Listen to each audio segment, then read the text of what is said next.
अस्सलाम वालेकुम रहमतुल्लाहि व बरकातुहू। उम्मीद है आप ज़ात खैरियत व आफियत से होंगे। रूहानी शिफा चैनल पे आप लोग मोस्ट वेलकम, तहे दिल से इस्तकबाल है। जिन लोगों चैनल को तो ज्वाइन नहीं किया है वो सब्सक्राइब करके ज्वाइन जरूर कर लें ताकि बेहतरीन मालूमात आप तक पहुँचती है। आज का जो टॉपिक हमारा है वो जो लोग डायबिटीज़ और थायराइड की दवाएं एलोपैथिक में लंबे समय तक इस्तेमाल करते रहते हैं तो उसके नुकसानात क्या हैं और किस तरीके से उससे बचाव हो सकता है, उस ताल्लुक से हम बात करने वाले हैं। आजकल काफ़ी लाइफ स्टाइल में हो रहे बदलाव की वजह से जो जीने के तौर तरीके हैं उसमें और खान पान में बदलाव की वजह से और स्ट्रेस की वजह से लोग कई तरह की बीमारियों का शिकार हो जाते हैं। लाइफ स्टाइल में चेंज की वजह से हो रही बीमारियों में देखें तो ज़्यादातर डायबिटीज़, ब्लड प्रेशर और थायराइड बहुत ही आम हो चुका है। इन बीमारियों को कंट्रोल करने के लिए लोग कई तरह की दवाएं लेते हैं। गौर करने वाली बात यह है कि थायराइड, ब्लड प्रेशर और डायबिटीज जैसी बीमारियों को ला इलाज कैटेगरी में रखा गया है। ऐसा कहा जाता है कि इन बीमारियों को कंट्रोल करने के लिए दवाओं का इस्तेमाल ज़रूरी है।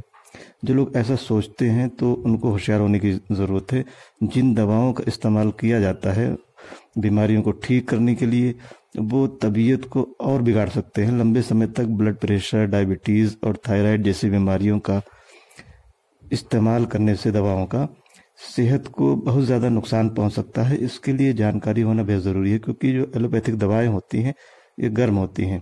थायराइड, ब्लड प्रेशर और डायबिटीज जैसी बीमारियां हमेशा इंसान के शरीर में रहती तो ज़रूर है, लेकिन अगर इनको ख़त्म करना है और सही तरीके से इनकी देखभाल की जाए, जिस्मानी कैफियत पर ध्यान दिया जाए, खान पान में चेंजिंग की जाए, लाइफ स्टाइल में चेंजिंग की जाए और एलोपैथिक दवाओं के बजाय अगर आयुर्वेदिक दवाओं की तरफ जो है तवज्जो दी जाए तो इन समस्याओं से निकलना आसान हो जाता है।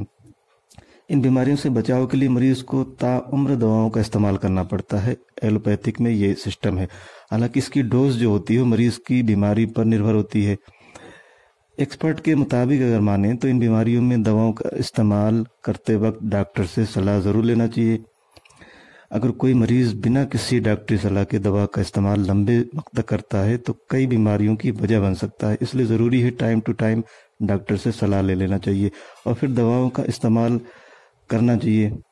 लंबे समय तक दवाओं का इस्तेमाल करने की वजह से हाजमे से जुड़ी हुई दिक्कतें पैदा हो जाती हैं, जिसमें पेट दर्द, कब्ज, उल्टी और मतली वगैरह या वज़न का बढ़ जाना और कई बार तो नींद से जुड़ी हुई समस्याएं पैदा हो जाती। इस कंडीशन में मरीज को डॉक्टर से सलाह लेकर ही दवाओं के डोज के बारे में कदम बढ़ाना चाहिए क्योंकि ये दवाइयाँ अक्सर गर्म होती हैं जिस वजह से कई लोगों को पेट की समस्या हो जाती है। इस तरह की समस्याओं से बचने के लिए डाइट में भरपूर मात्रा में हरी सब्जियों का इस्तेमाल करना चाहिए, पानी का इस्तेमाल करना चाहिए, जहाँ तक मुमकिन हो हल्का खाना खाना चाहिए। ज़्यादा तेल या मसाले और बाज़ार में मिलने वाले जंक फूड का इस्तेमाल करने से बचना चाहिए। कई बार ये देखा जाता है कि ब्लड प्रेशर और डायबिटीज़ की दवाओं का इस्तेमाल करने की वजह से लोगों को नींद ज़्यादा आने लगती है।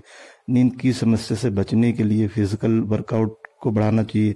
दिन में कई बार चेहरे को नॉर्मल पानी से धोना चाहिए ताकि नींद दूर हो सके। इसके अलावा दवाई लेने से, जैसे मैंने बताया कि दवाइयाँ गर्म होती हैं तो दवाई लेने से मुंह सूखने लगता है। इसके लिए जो है खूब पानी पीना चाहिए, साथ ही ऐसी चीज़ों का इस्तेमाल करना चाहिए जो बॉडी को हाइड्रेट रख सके। तो इस तरीके से बचाव अगर किया जाए और तवज्जो देकर दवाओं का इस्तेमाल किया जाए डॉक्टर की सलाह से तो समस्या बढ़ नहीं सकती है बल्कि कंट्रोल में रहेगी। और आयुर्वेदिक अगर दवाओं की तरफ ध्यान दिया जाए तो इन बीमारियों का इलाज भी मुमकिन है। तो इसके अलावा भी बहुत सारी बातें हैं जो सेहत से जुड़ी हुई हैं। खैर, इतनी बातों पर अगर तवज्जो दी जाए तो बहुत सारी मुश्किलात से बचाव हो सकता है। तो आज के लिए मैं इतना काफ़ी समझता हूँ। फिर किसी दूसरे वीडियो में जल्द मिलूंगा। तब तक अपनी और अपनों की सेहत का खास ख्याल रखें और आज की मालूमात कैसी लगी कमेंट के जरिए ज़रूर बताएं। आज के लिए इतना काफ़ी, बहुत बहुत शुक्रिया। जज़ाकल्लाह।